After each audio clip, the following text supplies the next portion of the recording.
Hello tout le monde, bienvenue dans ce 11e épisode du podcast Eco with Chai.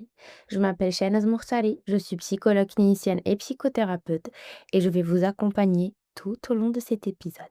Pour les personnes qui découvrent ce podcast pour la première fois, je vous invite vivement à écouter les précédents épisodes. Comme je l'ai mentionné, c'est le 11e épisode. J'ai parlé de pas mal de sujets auparavant, des repères, des histoires d'amour, de notre père, de nos frères. J'ai pas encore abordé le sujet de la maman. Ça arrive, je pense, bientôt. Mais voilà, l'histoire de ce podcast, c'est que, comme je l'ai mentionné auparavant, je suis psychologue, je pratique depuis bientôt 9 ans maintenant. J'ai de l'expérience, surtout avec les ONG, j'ai beaucoup fait d'humanitaire et depuis maintenant bientôt 4 ans, je me suis installée à mon propre compte. Je fais pas mal de création de contenu, je suis très passionnée par le fait de sensibiliser, partager, mais le plus important pour moi, c'est de mettre en avant le fait qu'un psychologue n'est pas sacré. Alors aujourd'hui, le sujet c'est: suis-je prêt ou prête pour la bonne personne? Alors on va pas se mentir, mais on le voit, je pense clairement qu'autour de nous, le fait de rencontrer quelqu'un, le fait de s'entendre avec quelqu'un, le fait de se dire que je peux me projeter avec cette personne, c'est quelque chose qui devient de plus en plus compliqué. J'en parle énormément avec mes patients et mes patientes et c'est vrai que voilà, on dirait que c'est un temps où, tout le monde tient peut-être à sa liberté, ou bien les gens sont de plus en plus exigeants, ou bien moi, en fait, ce que je vais faire durant cet épisode, c'est vous partager mon point de vue en tant que psychologue, en tant que femme aussi, de ce que je remarque, de ce que j'analyse, de comment je l'interprète. Mais pour moi, en fait, le point le plus important, c'est avant de se poser cette question, de se dire: «Est-ce que moi déjà je suis prêt?» Pourquoi cette question? Parce que on a tendance à plus se concentrer sur l'autre. On a plus cette tendance à se concentrer sur: «Je veux que l'autre soit comme ça et comme ça et comme ça». Mais est-ce qu'on se pose la question sur nous? Est-ce que nous, on est déjà cette bonne personne? On entend de plus en plus: il n'y a que des personnes narcissiques, il n'y a que des personnes égocentriques, il n'y a que des personnes centrées sur elles. Mais en fait, à force d'entendre ça, bah, on se dit: «Mais c'est pas possible. À un moment donné, ça peut pas être moi contre le monde ou bien le monde contre moi. Ça ne peut pas fonctionner de sorte à ce que je me dise: «Non, en fait, il y a que les autres qui sont centrés sur eux et moi je suis quelqu'un de généreux, quelqu'un qui est correct, quelqu'un qui est prêt». Par contre, je j'entends pas très souvent, en fait, cette réflexion de: «Est-ce que je suis prêt?» Dans notre société, malheureusement, le fait d'être prêt, en tout cas, bon, on va parler de notre société, de notre culture, marocaine, mais je pense que généralement, parce que j'ai des patients qui vivent un peu partout dans le monde et j'ai aussi, des personnes qui, voilà, qui sont issues d'autres cultures, d'autres religions, qui ont eu d'autres types d'éducation et eux aussi, en fait, ils voient les choses un peu de la même manière. Je pense que c'est plutôt universel. En fait, le concept d'être prêt, on dirait qu'il se limite à être prêt financièrement. C'est tout. On dirait que ce n'est que ça. Alors que non, pas du tout. Combien de personnes ont été prêtes financièrement, mais ils n'ont pas été prêts à être pères? Combien de personnes ont été prêtes, on va dire, bon, pour les femmes, par contre, ça, on ne dirait pas que c'est une exigence, même si de plus en plus maintenant, voilà, c'est un fait, hein. Maintenant, c'est de plus en plus rare de retrouver un homme qui va se dire: «D'accord, ça ne me dérange pas qu'elle n'ait pas, sa stabilité financière». Ça arrive encore. Après, comme on dit, les goûts ne se discutent pas ou bien les choix ne se discutent pas, mais cette stabilité financière est de plus en plus importante. Ou bien le discours des parents, le discours de la famille, le discours de la société qui te dit: «Bah, c'est bon, maintenant tu as ta stabilité financière, tu as ta maison, tu as ta voiture. Bah, en fait, qu'est-ce que tu attends?» Oui, on prend en considération la pression sociale, on va pas se mentir, mais je pense qu'on est arrivé quand même, dans une ère, on est en 2025, où le libre arbitre, où notre liberté personnelle, le fait de s'exprimer, en fait, on peut de nos jours dire: «Je ne me sens pas encore prêt». Dire en fait, c'est quelque chose que j'entends de plus en plus en thérapie, surtout venant des hommes et franchement, ça fait plaisir. Honnêtement, ça fait vraiment plaisir. Des fois, quand j'en parle avec certaines patientes qui sont avec moi depuis longtemps, elles me disent: «Mais Chaynaz, il y a des hommes qui viennent consulter?» Je leur dis: «Oui». Ou bien des fois, quand une patiente, elle voit qu'un homme a quitté mon cabinet, elle me dit: Il y a des hommes qui viennent consulter? Je leur dis: «Mais oui» et elles trouvent ça tellement bizarre. Dans le sens où, déjà, oui, on a grandi dans une culture dans laquelle, bah, l'homme il partage pas, dans laquelle l'homme ne montre pas sa vulnérabilité ou bien même l'homme n'est pas vulnérable.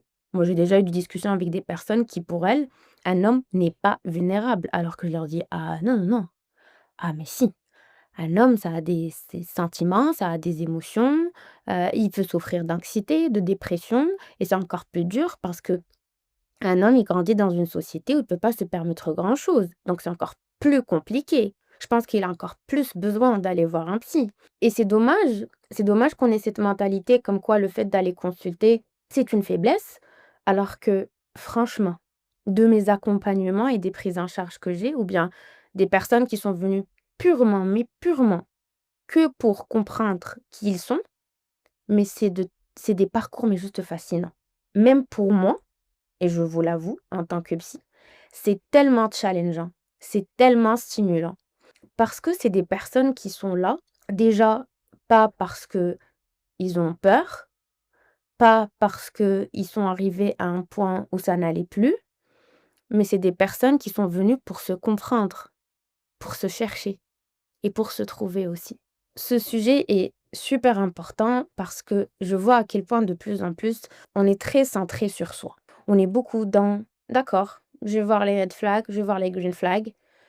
Oui, mais non les gens, s'il vous plaît, on n'est pas des robots, on est des êtres humains.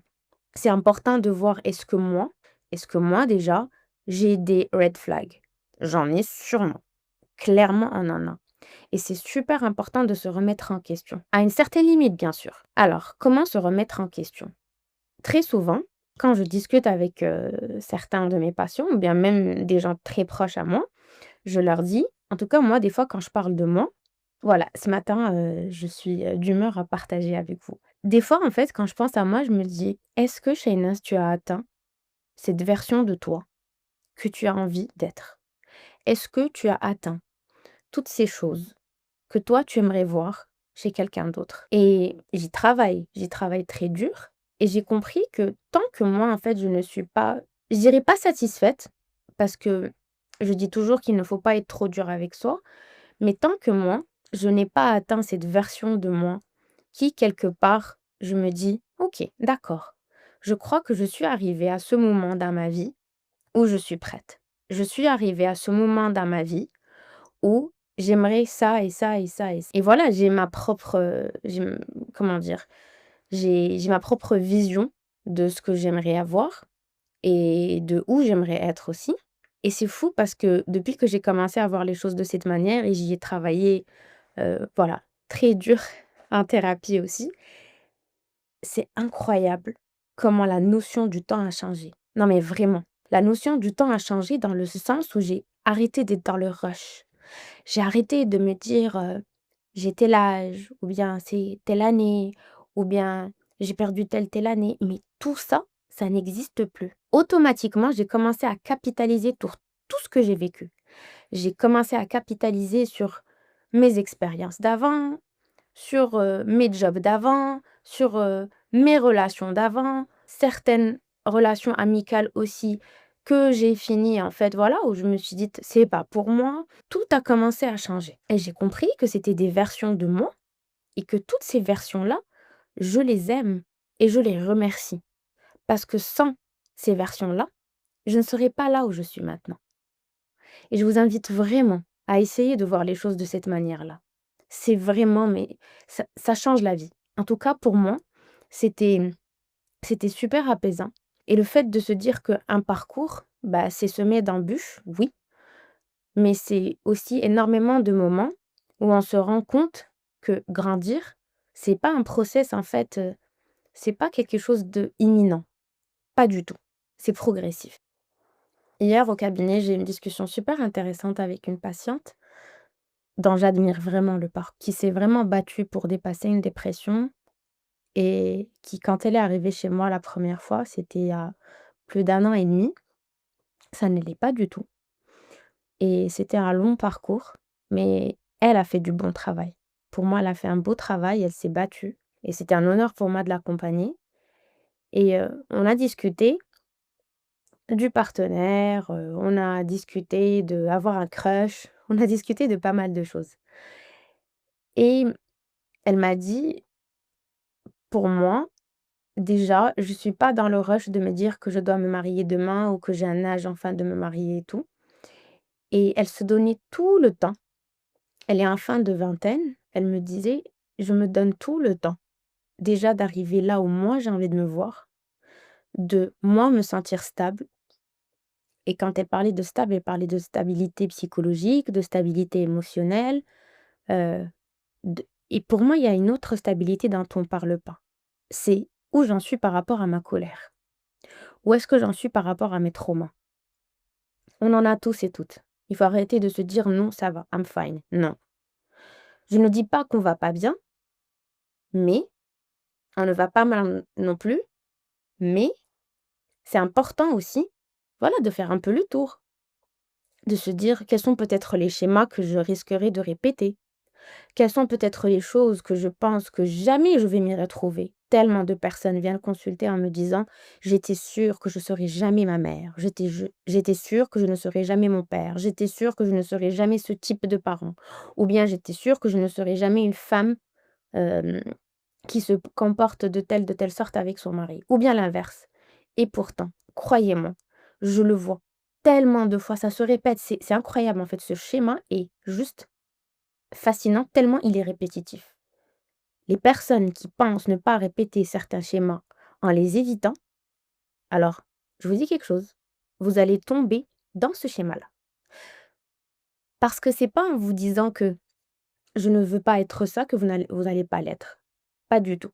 Vous devez vous assurer que déjà, vous avez guéri de ce schéma-là. Vous allez me dire comment? Pour moi, c'est la thérapie. Il y a pas mieux. C'est la thérapie qui nous permet de comprendre qu'on a guéri de ça et de ça et de ça. Et attention, comme je vous l'ai dit dans les précédents épisodes, ça ne prend pas 10 ans pour guérir de certaines choses. Et maintenant, on a tellement avancé dans les accompagnements, on a tellement avancé dans les prises en charge. Moi, en tout cas, maintenant, dans ma prise en charge, ce que je fais, en tout cas, je vous ai jamais raconté comment se passe une séance, mais bon, je vais pas m'étaler là-dessus, mais juste brièvement. Généralement, le premier rendez-vous, c'est une consultation parce que j'ai besoin de faire ce qu'on appelle une anamnèse. J'ai besoin de poser pas mal de questions. Vraiment, j'ai besoin de l'historique de la personne, même si oui, je suis consciente que je ne peux pas avoir accès à tout, mais je pose le maximum de questions possibles. Et après, on en vient à la deuxième partie qui est la demande. Je me rappelle, j'avais un prof qui nous disait: «Vous savez, quand vous allez recevoir un patient ou une patiente, dites-vous que la demande exprimée la première fois, ce sera jamais ça la réelle demande. La demande, vous allez la voir au fur et à mesure à travers les séances». Anyway, et en parlant de cette demande, en fait, j'essaie de préciser avec eux s'ils ont un objectif précis, s'ils ont des priorités, qu'est-ce qui passe avant, et on y travaille. Moi, en tout cas, je fonctionne beaucoup par objectif. Je dis toujours à mes patients que dans cette prise en charge, thérapeutique, il y a généralement 2 volets sur lesquels on travaille. Il y a le volet guérison et le volet développement personnel. Pourquoi? Parce que je juge qu'on est, voilà, dans un temps où on n'a pas trop le temps, que ça va trop vite. Je ne dis pas que je suis contre le fait qu'une thérapie prenne du temps. Une thérapie prend du temps, une thérapie, c'est toute la vie. Mais je crois beaucoup plus en le pouvoir qu'on peut la faire par tranche. C'est-à-dire que je peux, par exemple, durant une période, travailler sur certains points. Peut-être après faire une pause, revenir faire une autre tranche, etc., etc. Ou bien, si franchement je m'y sens bien, si franchement ça devient une safe place, ça devient un point de repère, ça devient une hygiène de vie, comme pour pas mal de personnes, très bien, excellent. Le plus important pour moi, c'est de sentir que mes patients ne vivent pas la thérapie comme quelque chose de lourd, comme un engagement, comme quelque chose où ils se disent: «Je finis quand?» Et j'essaie de poser la question au maximum. Parce que voilà, bah, de un, c'est coûteux en termes de temps, en termes d'énergie, en termes aussi d'argent, même si pour moi ça reste le meilleur investissement que l'on puisse faire sur soi. Mais c'est quand même important de faire le point de temps en temps et de se dire où est-ce que j'en suis. Alors, revenons à ce que je vous ai dit, c'est s'assurer que je n'ai pas de trauma que je suis en train de traîner. Je reçois de plus en plus de personnes qui viennent et qui me disent: je suis sur le point de me marier ou bien je me suis mariée et je sens que j'ai des blocages par rapport au fait de devenir, maman ou par rapport au fait de devenir papa. Bon, pour le moment, pour être honnête, c'est plus des femmes qui viennent consulter pour me dire qu'elles ont peur de devenir maman. Généralement, les hommes qui viennent consulter pour, voilà, s'assurer qu'ils n'ont pas des traumas ou bien qu'ils sentent qu'ils ont des blocages, c'est des personnes qui n'arrivent même pas à faire le pas de s'engager. Et je me dis que quand on arrivera à ce point où les hommes commenceront à consulter pour et quand je dis consulter, parce que j'ai l'impression que ce mot, il est un peu stigmatisant, que consulter, ça veut dire que je suis malade, que je souffre de quelque chose, alors que non. On va dire juste aller, voilà, consulter l'aide d'un professionnel qui va m'accompagner pour comprendre et pour savoir si j'ai des traumas que je suis en train de traîner, parce que je n'ai pas envie de blesser les autres. Après, je vois de plus en plus de personnes et puis j'entends même certains contenus où il y a des hommes qui disent clairement qu'ils sont pas encore prêts, dans le sens où ils sentent que mentalement, que psychologiquement, que émotionnellement, ils sont pas encore prêts, qu'ils ne sont pas encore cette version. Comme je vous ai dit tout à l'heure en parlant de moi, ils sont pas encore cette version qu'ils ont envie d'être pour avoir, par exemple, voilà, on va dire, un profil pareil. Et ce n'est pas méchant.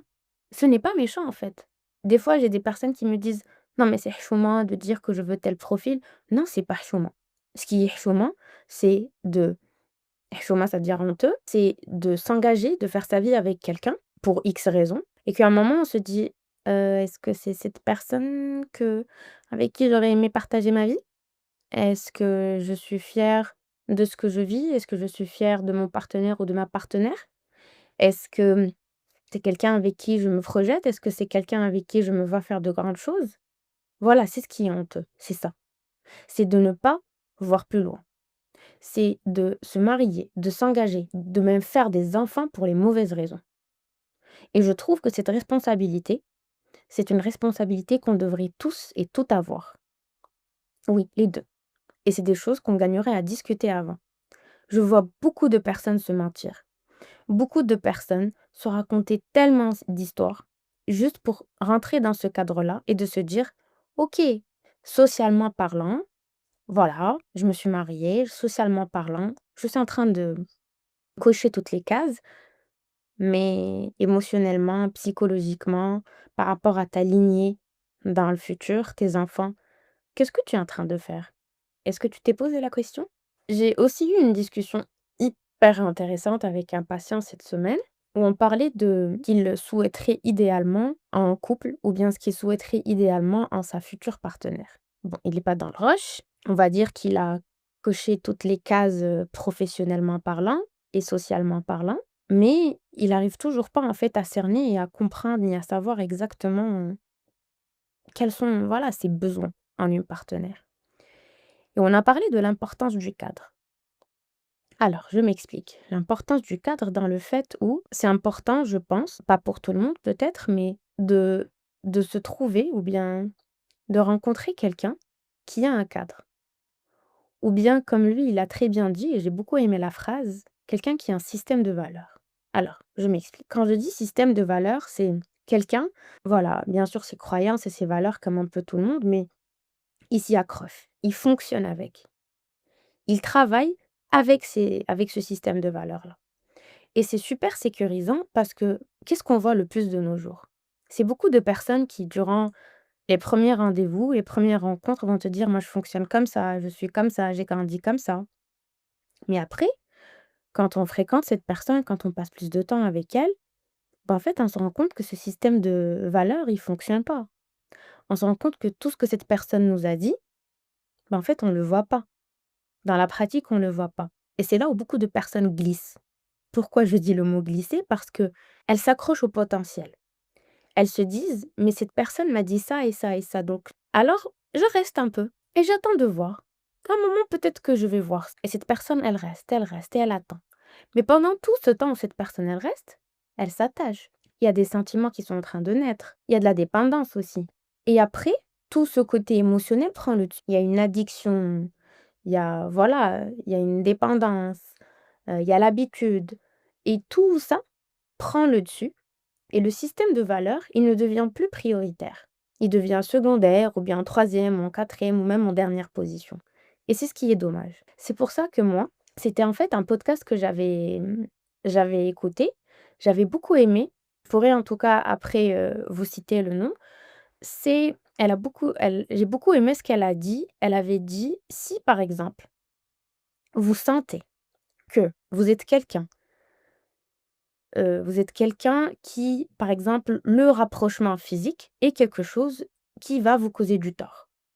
Et quand je dis rapprochement physique, franchement, ce que vous voulez. Ça dépend de chacun fonctionne en fait, chacun a ses propres critères. Des fois, c'est même se tenir la main, même, voilà, juste, un câlin, ça peut faire quelque chose. Si vous sentez qu'un rapprochement physique a de l'effet sur vous, si vous sentez qu'un rapprochement physique peut faire à ce que vous oubliez vos demandes et vos systèmes de valeurs ou bien vous n'avez plus de priorité par rapport à ce que vous demandez dans une relation, alors pas de rapprochement physique. Quand j'avais écouté ces podcasts, je me rappelle, j'ai trouvé ça un peu, voilà, brutal. Je me dis: «Oh, quand même, on est des adultes, ça va». Mais en y repensant, je me suis dit: «Mais ouais, en fait, pourquoi pas?» Si la personne, elle est honnête avec elle-même et si je sais que, par exemple, j'ai une faiblesse par rapport à ça et si je sens que s'il se passe ça et ça et ça, je vais pas réfléchir de manière rationnelle, bah, alors j'annule ça. Je ne le fais pas. Je prends mon temps.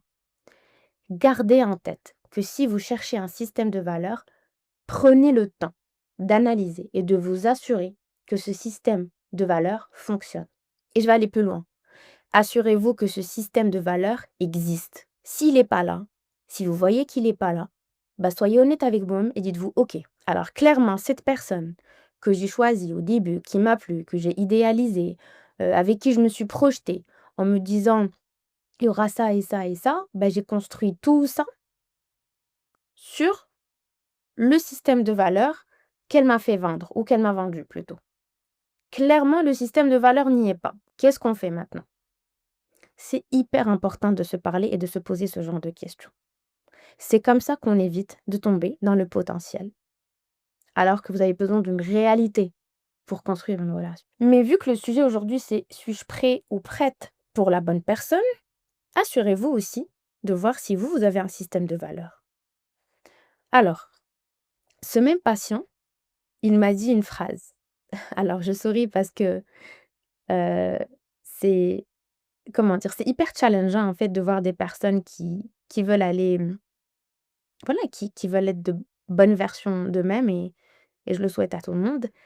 Il m'a dit en fait, il s'en est rendu compte sur le moment, pendant qu'on discutait, il m'a dit: «Je veux je pense que j'ai besoin d'une partenaire qui a un système de valeurs parce que moi j'en ai pas». Alors là, clairement, c'est quelqu'un qui, je pense et de ce que j'ai compris, il a besoin d'être contenu. Je pense que la grande majorité des hommes ont besoin de ça. C'est ce que je remarque un peu autour de moi. La grande majorité des hommes ont ce besoin qu'une femme les contienne. Et franchement, j'ai pas réponse à cette question jusqu'à maintenant. Pourquoi? Parce que des fois, j'ai eu des phases où je me disais: «Oui, c'est vrai, une femme doit contenir un homme». Les hommes n'ont pas cette capacité de se contenir et je vois beaucoup d'hommes qui me disent: «J'aime le fait que ma femme me contienne» ou «J'aime le fait que ma copine me contienne, c'est pour ça que ça fonctionne». Mais en vrai, c'est un job. En fait, c'est un boulot à plein temps et c'est un job qui doit durer toute la vie. Ça veut dire que si un jour, en fait, tu as plus l'énergie de contenir cet homme-là, mais il va se passer quoi? Et moi, je vais aller plus loin dans ma réflexion, c'est peut-être que c'est pour ça qu'il y a beaucoup de cas d'infidélité. C'est peut-être que c'est pour ça que quand il y a un 1er enfant, quand la famille s'agrandit et que la femme n'a plus cette énergie, n'a plus cette charge mentale afin de gérer et son mari et ses enfants et que bien automatiquement, bien sûr, voilà, elle a moins de temps, elle a moins d'énergie pour son mari. Bah, en fait, il y a beaucoup de distance qui se crée, il y a beaucoup d'hommes qui se sentent délaissés, il y a beaucoup d'hommes qui deviennent froids. Et il y a beaucoup d'hommes qui partent voir ailleurs. Je ne dis pas que c'est le cas partout, mais c'est ce que je vois énormément et c'est ce qu'on me rapporte le plus. Je sais qu'on voit beaucoup sur les réseaux, voilà, des histoires toutes parfaites et tout ça et moi, des fois, je me dis: «Bah, j'espère que c'est vrai». J'ai envie d'y croire, mais je sais aussi parce que j'ai des amis proches qui ont pas eu ce problème. J'ai des amis proches qui, même si ont eu une première naissance, franchement, au contraire, le couple, il s'est encore plus solidifié. Parce que tous les 2 ils ont joué le rôle des parents et vous savez quoi? Généralement, ces personnes-là, c'est des personnes dont le système de valeurs fonctionne. Généralement, c'est des personnes qui, quand elles se sont choisies pour les bonnes raisons. Elles se sont aimées pour les bonnes raisons et elles sont claires sur comment elles veulent fonctionner. Quand elles ont décidé d'être parents, l'homme n'est pas dans l'attente à ce que sa femme le contienne, comme la femme n'est pas dans l'attente que son mari la rassure comme avant. Non. Ils savent qu'ils sont en train de changer de statut, qu'il n'y a pas que le couple conjugal, que maintenant il y a un couple parental. Voilà, le couple conjugal, bien sûr, il existe toujours, mais il y a en plus de ça, le couple parental. Et c'est hyper important en fait de faire le pont et de se dire: «OK, on n'est plus que toi et moi.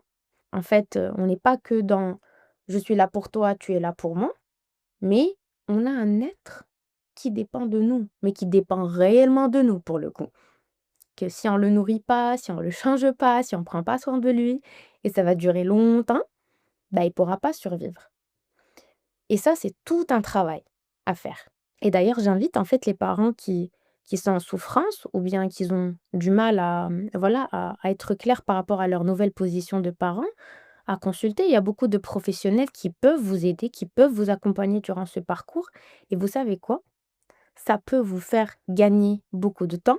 Ça peut vous faire éviter énormément de problèmes parce que je vois des personnes qui se séparent après 5 ans, 10 ans, 15 ans même, et même 20 ans à cause de ce moment-là. Et c'est des choses qui traînent. Vous savez, la grande majorité des hommes que j'ai reçus et qui consultent avant de divorcer ou bien quand ils sont durant une procédure de divorce, ils me disent: «J'aurais dû partir il y a 10 ans. J'aurais dû partir il y a 15 ans. J'aurais dû partir», enfin, j'avais même je me rappelle, j'avais reçu une personne qui m'avait dit: «J'aurais dû partir il y a 18 ans» et il le pensait vraiment parce que quand on est revenu sur les 18 ans, mais réellement, il s'était passé tellement, mais tellement de choses qui, à chaque fois, il se disait: «C'est maintenant que je dois partir», mais il partait pas. Je ne dis pas qu'il faut faire le pas. Même si je ne pars pas, je reste. Mais si je reste, je dois travailler sur mon couple. Je ne reste pas que pour rester. Je ne reste pas pour me dire: «OK, je rajoute 1 an, je rajoute 2 ans, je rajoute 5 ans». Les gars, on joue pas au foot, en fait. C'est pas des prolongations. C'est ta vie. C'est ta vie et c'est la vie d'une autre personne et c'est la vie de tes enfants. Donc on joue pas à ce genre de choses. C'est hyper important de se dire: «Pourquoi je suis en train de rester? Est-ce que c'est pour travailler mon couple parce que je tiens quand même à cette personne? Parce que je ne me vois quand même pas vivre et partager ma vie avec quelqu'un d'autre? Ou bien je reste que pour rester en me disant que: "OK, non, j'attends que mes enfants aient le bac ou j'attends que mes enfants finissent leurs études"» ou bien, cette phrase, je l'entends tellement: «J'attends de marier mes filles». Mais cette phrase, c'est quand je l'entends, je me dis: «Mais OK, d'accord, on va essayer un peu de comprendre. D'accord, je sais qu'on vit dans une société où soi-disant, une fille, si ses parents ne sont pas ensemble, ça peut peut-être lui faire des points en moins». Ouais, mais est-ce que vous savez, cette fille, dans les parents sont ensemble, comment ils vivent? Ils sont chambre à part? Est-ce qu'ils se parlent? Est-ce qu'ils se parlent pas? Quels sont les traumas que ça a causé sur leurs enfants? S'ils se disputent, s'ils s'insultent, si le père, en fait, voilà, il a une vie à l'extérieur, il vient que pour s'enfermer dans la chambre et pour leur exiger à ce qu'on cuisine pour lui et cetera. Enfin, bref, c'est j'en ai plein des histoires comme ça. Mais je me dis que c'est triste quand même. C'est triste parce que on n'est pas là, on n'est pas sur terre pour subir ou pour s'auto-subir. On est là pour vivre pleinement. Alors, il y a un dernier point que je voudrais aborder avec vous, c'est les filtres. Alors, de plus en plus de personnes en thérapie me disent: «J'ai peur que voilà, que je pense que je mets un filtre sur moi. Je pense que j'ai même plusieurs filtres». On peut appeler ça filtre, on peut appeler ça masque. On peut appeler ça rôle aussi. J'ai peur de jouer la comédie, j'ai peur d'être à fond dans la séduction, mais que derrière, j'ai pas envie d'avoir quelque chose de sérieux et c'est le cas. D'ailleurs, d'où le love bombing, d'où la manipulation, d'où ce côté narcissique qui est de plus en plus présent. C'est parce que on se lance en fait dans une position, mais on se lance dans un rôle et on se pose pas la question de pourquoi. Moi, généralement, ce que je suggère, pour rester quand même assez bienveillant, c'est de poser quand même le cadre. Des fois, en discutant avec des patients et des patientes aussi, Je leur dis: «Est-ce que vous êtes conscient ou consciente de ce que vous êtes en train de faire? Est-ce que vous savez ou bien est-ce que vous êtes conscient que vous êtes en train de jouer à un jeu?» Et là, j'ai une question pour vous. Est-ce que vous pensez pas que de nos jours, c'est dépassé de jouer à ces jeux-là? Est-ce que vous pensez pas que de nos jours, ça ne nourrit plus et ça ne nourrit pas notre narcissisme de se dire que j'ai manipulé cette personne, que j'ai menti à cette personne, que j'ai caché, que j'ai trompé, et cetera, et cetera. Quelle est la valeur ajoutée quand on se comporte de la sorte? Honnêtement, quelle est la valeur ajoutée? À l'époque, je me dis à la limite, on n'avait pas ces moyens technologiques, voilà, on était limité par tellement de choses et il y avait rien qui nous stimulait autour de nous. Ben, on s'ennuyait, il y avait pas de divertissement.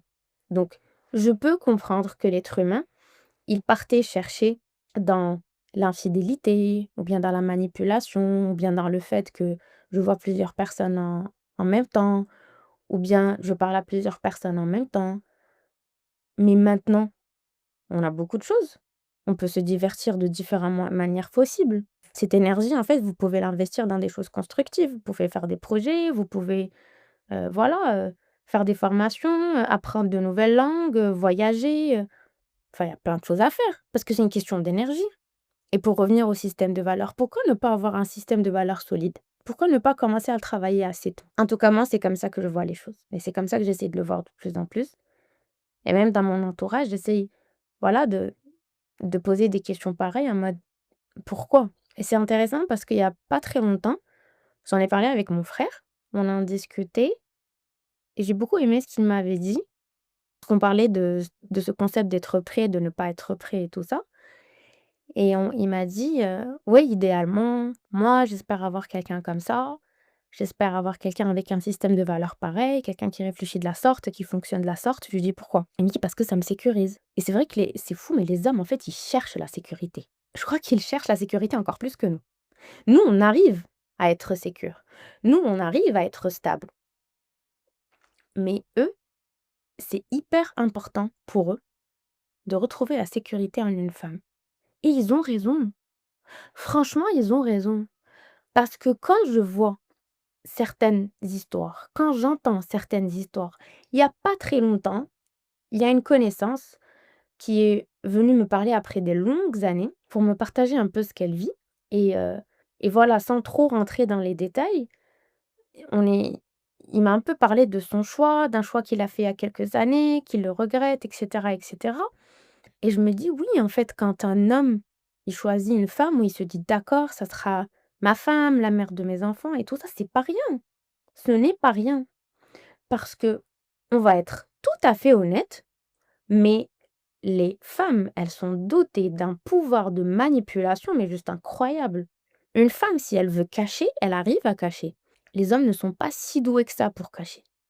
Ça, c'est un fait et on le voit, je pense, de plus en plus. Donc c'est hyper important de s'assurer que je suis avec une partenaire, voilà, qui a un bon système de valeurs qui fonctionne. Et franchement, je vous encourage. S'il y a des hommes qui écoutent ce podcast, vraiment, je vous encourage à bien choisir. Et quand je dis bien choisir, dans le sens où ne vous mentez pas. Ne vous mentez pas et assurez-vous que cette personne, elle est ce qu'elle est. Alors, je précise un point qui est quand même assez important. Je ne parle pas du fait d'être super exigeant sur des détails et tout ça. On parle de système de valeurs. Et s'il vous plaît, assurez-vous à ce que vous aussi, vous ayez ce système de valeurs-là. Ça fonctionne dans les 2 sens. C'est censé être réciproque. Parce que si on revient un peu à ce que mon patient m'a dit dans le sens où il dit qu'il veut une femme qui a un système de valeurs parce que lui, il en a pas, mais bon, il va y travailler en thérapie, vous inquiétez pas, il en aura. Mais c'est bien parce que c'est un bon point de départ parce qu'il sait. Ça, c'est une demande. Vous voyez? Ça, c'est une demande. Quelque part, ça, c'est des demandes inconscientes qui commencent à se positionner en thérapie, du style: «Je cherche ça, je l'ai pas.» Et c'est comme ça que je me dis: «OK, je vais travailler sur ça, j'aurai mon propre système de valeurs.» Parce que, pour revenir à ce que je vous ai dit tout à l'heure, une femme qui contient un homme, oui, c'est un job, en fait, à temps plein. Et je pense que ça ne fonctionne pas comme ça. Je peux te contenir dans ton énergie, oui. Je peux te contenir d'un certain aspect. Par exemple, je vais te comprendre sur certains points, j'aurai pas besoin de trop débattre avec toi, Je vais comprendre que peut-être tu as besoin un peu de temps pour reparler ou que c'est pas trop le moment de parler. Moi, je parle plus de petits aspects pareils dans le couple, mais pas de façon générale. Je ne vais pas m'attendre à ce que toujours mon partenaire me sécurise ou que toujours ma partenaire me contienne parce que c'est un job et on n'est pas là, en fait, pour prendre en charge d'autres personnes. La prise en charge, elle se fait hors le couple. La prise en charge, elle se fait avec un psy. D'ailleurs, ça, j'en ferai un autre podcast vous savez, enfin, dans la culture, et ça se fait énormément, et je pense que ça s'est beaucoup fait avant, c'est quand on veut se débarrasser de quelqu'un, quand des parents veulent se débarrasser de leur fils, quand ils voient qu'il commence à leur causer problème, que ça a des problèmes de drogue, que ça a une maladie, que ça a un problème d'instabilité, qu'est-ce qu'on fait? On le marie. Non, le mariage n'est pas une thérapie. Le mariage n'est pas une hospitalisation, c'est pas interner quelqu'un. Tu ne le refourgues pas à quelqu'un. C'est quand même hyper dangereux parce que il y a tellement de personnes qui se sont fait avoir, on leur a pas dit que cette personne a tel trouble, a telle maladie, a telle complication et elle se retrouve avec un partenaire ou une partenaire aussi. Il y a aussi des hommes qui, voilà, qui ne savaient pas et que ce n'est que des mots, même des années après, que leur femme a fait une décompensation, qui se sont rendus compte, qu'il y a une, voilà, qu'il y a une instabilité psychologique, émotionnelle et franchement, c'est les enfants qui en paient le prix parce que à la limite, tu te dis: «OK, d'accord, cette personne a tel problème, je pars et je peux refaire ma vie ailleurs».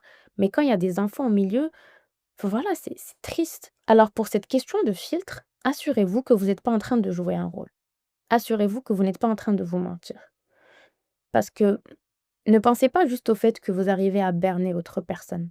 Ne pensez pas au fait juste que vous êtes en train de manipuler, de jouer un jeu et que vous êtes trop fort et trop forte. Non, vous êtes en train de vous faire du mal à vous-même. Et c'est ça la conscience. Être conscient de nous-mêmes, c'est de me poser la question: «Qu'est-ce que je fais? Où est-ce que je vais?» Si j'ai envie de jouer, je dois m'assurer que l'autre est aussi en train de jouer. Surtout quand on est adulte, franchement, sérieusement. Je trouve que c'est des jeux, voilà, qui ont plus aucun sens. On peut se divertir en faisant autre chose, on peut se divertir en mettant notre énergie dans plein mais vous pouvez investir votre énergie en tel il y a tellement de choses à faire, ne serait-ce que le bénévolat, ne serait-ce que faire du social, ne serait-ce que enfin, il y a plein de choses à faire. Si on veut vraiment rendre ce monde meilleur, bon, là, c'est un peu, le monde, des licornes, mais non, moi, j'y crois. Moi, j'y crois au fait que on peut rendre ce monde meilleur. On peut investir notre énergie en quelque chose de constructif. Je peux investir mon énergie en quelque chose de meilleur, sans pour autant me dire: «Ouais, telle personne a fait ça». Fais les choses à ta manière, vraiment. Vois grand et après i quand on se pose des questions, je dis: «Mais comment cette personne est arrivée là?» Bah, elle a bossé dur, elle s'est écoutée. Elle n'a pas écouté autour d'elle. Est-ce que vous avez déjà vu quelqu'un réussir? Franchement, les personnes qui ont le plus réussi dans la vie, c'est des gens qui n'ont pas réussi à la base des moyens de leur famille ou de leurs parents. La grande majorité des personnes qui ont les moyens, qui ont l'argent, qui ont eu les études, qui ont eu toutes les expériences que vous voulez, elles n'arrivent pas à décoller. Moi, je le vois. Elles ont beau vouloir décoller, elles n'arrivent pas à décoller. Indépendant des moyens qu'ils ont, bah, ils devraient aller très loin. Mais généralement, les personnes qui réussissent sont des personnes qui, voilà, elles sont focus, elles prennent leur énergie et elles en font quelque chose. Il y a une construction. C'est pas juste, ouais, OK, d'accord, je vais faire ça et ça, je vais tenter, après je reviens en arrière. Non, il faut y croire avec les tripes. C'est très important. On arrive à la fin de cet épisode. C'était super, sympa de vous parler encore une fois. J'espère que ça fera écho en vous, comme tous les autres épisodes. Je trouve que voilà, c'est un épisode, très intéressant.